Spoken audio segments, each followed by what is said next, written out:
İllərdir Marniyunun Qızıl Hacılı kəndində fəaliyyət göstərən Mamitqaz şirkəti iddia edir ki, ona qarşı suni şəkildə cərimələr tətbiq olunur və qazı standart qiymətdən aşağı, yəni 10 tetri ucuz satmaq tələb edilir. Sobstvenniklərin, ministerstvanın heç miqdarı yoxdur ki, azaltımı ya əslində özü qiymət qoy öz satmalıdır. İntihası 60 qəpik yuxarı qalxmamaq məqsəd. Problemim odur ki, qaz Qızıladıya mən çəkmişəm 92-ci ildən buraya öz pulumdan, öz xarcımdan proyektli, simeti hamısını mən özüm düzəltdirib çəkmişəm. Real satışında mən eləyirəm. 57 qəpiklə həm də sokar, elə də mən. İndi mənə deyirlər ki, 2000-ci ildən deyir 10 qəpik aşağı qiymətə satmalısın. Yəni 47 qəpiyə satmaz. 332 nəfər Qızıladıda Qaradağlı məhəlləsi deyirlər bizim yuxarıda. Bir də bu SMP deyir də buraya. Bunu yenə mən çəkmişəm öz xarcımla bu dalı əlimdən alıblar. Visol vardı o vaxt, Visol gəldi soğurdan bax. Onlar əlindən aldı. O zadın qardaşı idi, Salka söyləyim. Mənə təpindi ki, sən zadedən biz alıb bunu satayıq, sonra sən narısın var. İndi mənim 332 nəfər də abonentimə 10 qəpik, 47 olmalı olan ki, ona görə mən çəkmişəm bunu. Xalqın öz köməkliyi ilə mənim pulumla çəkilib o. İndi niyə 10 qəpik artırır xalqa? Mənim öz pulumla qaydım, mənimkin deyir 10 qəpik azal, onlara da 10 qəpik artırıqdır. Onlarla beraber bütün Gürcistanı artırırlar. İxtiyarları yoxdur onu artırmağa. O qanunda var, qanunu oxusunlar, baxın. Şirkət rəhbərliyinin sözlərinə görə, məqsəd Mamitqazın fəaliyyətinə suni maneələr yaratmaq və nəticədə şirkəti əlindən almaqdır. Məqsədlər odur, mənim əlindən alıb özləri işlədir. Semet, baxdılar, bir 40-a kimi, mənim kimi idarədə var, hamısını əlindən alıblar, bir 10-15'i qalıbdır. 4-5'i özlərinkidir, bir də mən.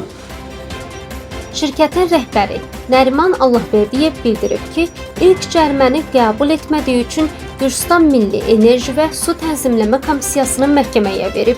Lakin məhkəmə qərarı yekunlaşmamış cərimələrin tətbiqi fasilələrlə davam etdirilib. Mən də suda vermişəm. Özləri də yazıb mənə göndərirlər tarifi. Tarifi də altda yazır ki, o ki, razılaşmırsan suda ver. Öyle Tiflis suduna, Tiflis'e. Ben de suda yazıp vermişim.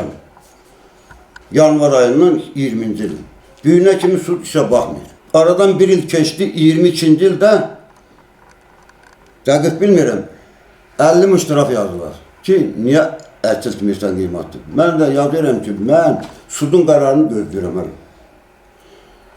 Aradan bir 6 ay, bir yıl geçir, 75 min yana şərafladılar. Sonra ikisini də, həmən 50 min də, 75 min də bərkdən sinir aparı gedir, 7% də özü üstə qoyur. Aradan bir 6 ay, bir yıl geçir, 150 min yana şərafladılar. Özü deyir, 10 qəpikdə geri qaytarmalısan bu 3 ildə 57 ilə satırsan, sən necə satsın 57, 10 qəpik sən o ki, əksiltməsin, indi geridə qalan 10 qəpik də xalqa qaytarmalısın. 2021-ci ildən indiyədək şirkətə təxminən 300 min lari məbləğində cərimə tətbiq olunub. 2021-ci ildən bu günə kimi 299.600 lari bizim şotdan pul siliflər. Aparırlar ştraf kimi. Qanunda da mən düzəm, olan ixtiyarı yoxdur mənə ştraf yazmağa. Hələ iş də suddadır. Sud hələ rəşət eləməyib. Onlar suda veriləndən sonra 3 dəfə yoxdur, 4-cü ştrafı yazdılar. Məsələ ilə bağlı Gürcistan Milli Enerji və Su Tənzimləmə Komissiyası ilə əlaqə saxladıq. Qurumdan bildirildi ki, Mamitqaz digər qaz paylayıcı şirkətlərdən fərqli olaraq qazı 10 tetri baha satdığı üçün ona qarşı cərimə tətbiq edilib.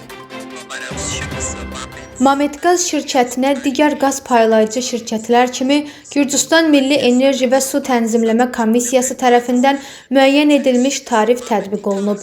Lakin Mametqaz öz abonentlərinə bizim müəyyən etdiyimiz tarifdən 10 qəpik artıq qiymətə qaz satırdı ki, bu da qanunvericiliyə ziddir. Bununla əlaqədar olaraq Mametqaza rəsmi xəbərdarlıq edilib və cərimə tətbiq olunmuşdur. Buna baxmayaraq şirkət eyni qanunsuz hərəkətləri davam etdirib. Hazırda məsələ məhkəmədədir və qeyd etdiyiniz kimi birinci instansiya məhkəməsi bizim xeyrimizə başa çatmışdır. Hazırda isə apellyasiya məhkəməsinin qərarını gözləyirik.